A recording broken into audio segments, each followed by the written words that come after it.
Se você é uma pessoa que está na igreja há muito tempo, ama Jesus, serve Ele de todo o coração, mas tem um familiar que você está orando há muito tempo, e esse familiar ele não se rende ao Senhor, ele não consegue andar nos caminhos de Jesus, talvez esse vídeo seja para você.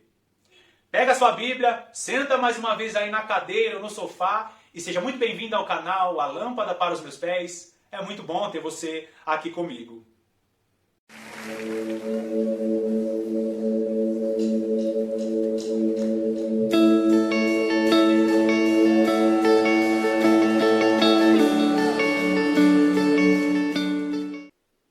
A ideia desse vídeo não é padronizar a Deus e nem te dar uma receita de bolo.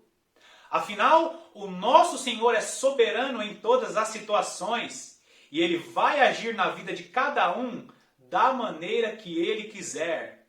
Mas nós precisamos entender que a palavra de Deus tem grande autoridade para nos guiar e nos ensinar o que nós precisamos fazer. E de fato, nós estamos em uma batalha espiritual e muitos de nossos familiares estão presos em seus pecados porque eles não conseguem entender que quanto mais ele está mergulhado no pecado, mais difícil fica a resistência para servir Jesus. Então eu quero que você preste bastante atenção em tudo que eu vou falar aqui hoje. Quanto mais uma pessoa peca, maior é a fortaleza maligna que está sobre a vida dela. Presta bastante atenção. Mateus capítulo 12, a partir do versículo 43. Diz assim: Quando o espírito imundo sai do homem, anda por lugares áridos, procurando repouso, porém não encontra. Por isso diz: Voltarei à minha casa de onde saí, e tendo voltado, a encontra vazia, varrida e ornamentada. Então vai e leva consigo outros 7 espíritos, piores do que ele, e entrando, habitam ali, e o último estado daquele homem torna-se pior do que o primeiro. Assim também acontecerá a esta geração perversa. E esse texto explica que o diabo constrói casas, constrói fortalezas nos corações das pessoas. Quanto mais uma pessoa peca, maior é a fortaleza que o diabo constrói no coração dela. Olha só que curioso, em Apocalipse capítulo 12, no versículo 9, vai dizer que a serpente do jardim do Éden se torna um grande dragão no final dos tempos. E talvez nós devamos nos perguntar, o que será que essa serpente consumiu para se tornar um grande dragão no final dos tempos? Que tipo de anabolizante essa serpente ingeriu para se tornar um grande dragão em Apocalipse? E a resposta está em Gênesis capítulo 3. Ali registra a queda do homem e a sentença que Deus dá para o próprio homem e também para a serpente. No versículo 14 de Gênesis 3, Deus ele sentencia a serpente a se rastejar e a comer o pó da terra, porque ela induziu o homem ao erro, então essa foi a sentença, se rastejar e comer o pó da terra. No versículo 19, nós vemos Deus dando a sentença ao homem, dizendo, do pó fostes criado, ao pó retornará. Por causa do pecado do homem, o homem foi condenado à morte. Então, Deus sentencia a serpente a se rastejar sobre o seu ventre e comer o pó da terra. E Deus sentencia o homem a morrer, a retornar ao pó. A morte, hoje, na vida do homem, é a consequência do seu pecado. E quando nós entendemos esse segredo espiritual de que o pecado do ser humano é o alimento da serpente, por isso que ela se torna o dragão de Apocalipse, nós vemos que quanto mais uma pessoa peca, mais forte o diabo se torna na vida dela. Quanto mais uma pessoa peca, maior é a fortaleza que o diabo consegue erguer sobre a vida dela. Então, nós precisamos entender esse segredo espiritual. Pode ser que o seu familiar ele não consegue se render a Jesus, porque o pecado sobre a vida dele é tão praticado que a fortaleza do diabo não deixa ele se render a Jesus. E talvez você se pergunte, então o que eu devo fazer, irmão Paulo? E aqui nós vamos entender algumas coisas que o próprio Jesus nos ensinou. Me acompanha em Marcos capítulo 9. Marcos capítulo 9, versículos 28 e 29. Diz assim: Mas Jesus, tomando-o pela mão, o ergueu e ele se levantou. Quando entrou em casa, os seus discípulos lhe perguntaram em particular: Por que não podemos nós expulsá-lo? Respondeu-lhes: Esta casta não sai, senão por meio de jejum e oração. Existem castas de demônios que só vão sair da vida do seu familiar através da prática de oração e através da prática de jejum. Existem muitos familiares que estão presos, cativos, em cadeias, em fortalezas de Satanás.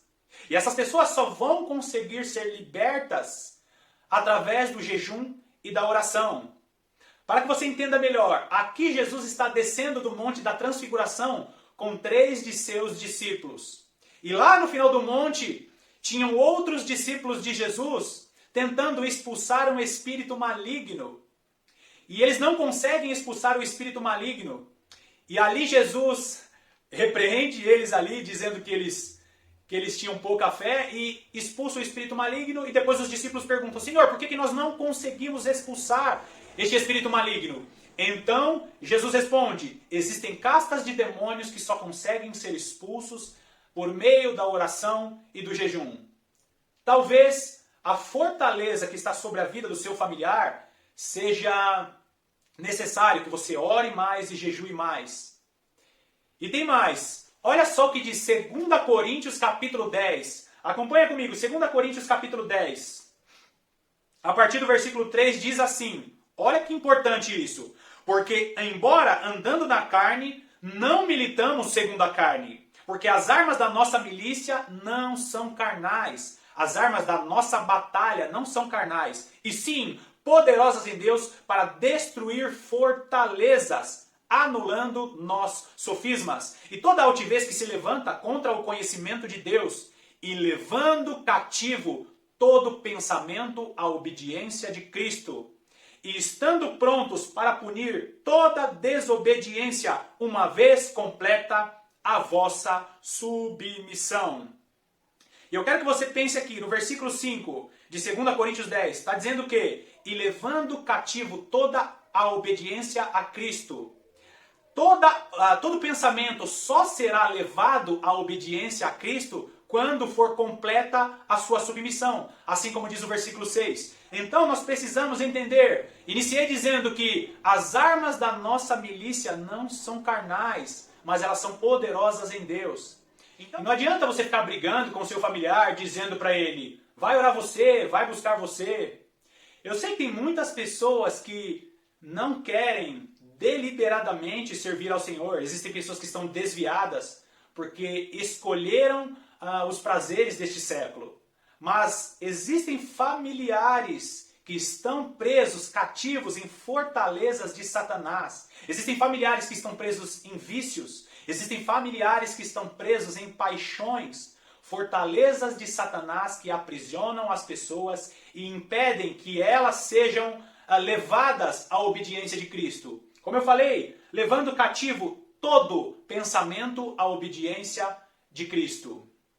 A graça do nosso Senhor Jesus Cristo, ela é sim uma graça irresistível, mas nós precisamos destruir as fortalezas através das armas que o Senhor nos disponibiliza. São armas espirituais. Em Efésios 6 vai falar um pouquinho também da armadura de Deus.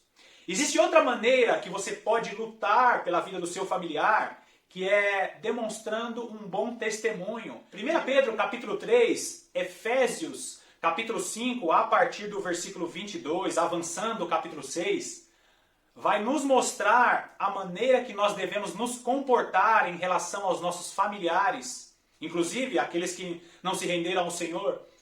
Então, nós não devemos lutar com as armas carnais, mas sim com as armas que o Senhor nos disponibilizou e também agir com sabedoria.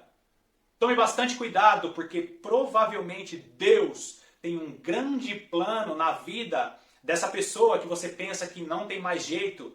Sabe aquela pessoa que está enterrada em um determinado pecado e você olha para ela e diz: eu não sei mais o que fazer? Talvez Deus esteja usando esse vídeo para te dizer: eu tenho um plano na vida dela. Eu espero que esse vídeo tenha edificado a sua vida e eu espero também que você aprenda ou você relembre como usar as armas espirituais que Deus está te disponibilizando. Mais uma vez, muito obrigado por ficar até o final do vídeo. Compartilhe essa mensagem com alguém para que esta palavra edifique a vida de outra pessoa. E por favor, deixe o seu like no vídeo, se inscreva no canal, tem o sininho das notificações, ativa lá, para que toda vez que eu fizer um vídeo novo, este vídeo chegue em uma notificação no seu celular. Que Deus te abençoe e que você tenha uma excelente semana. Até o próximo vídeo.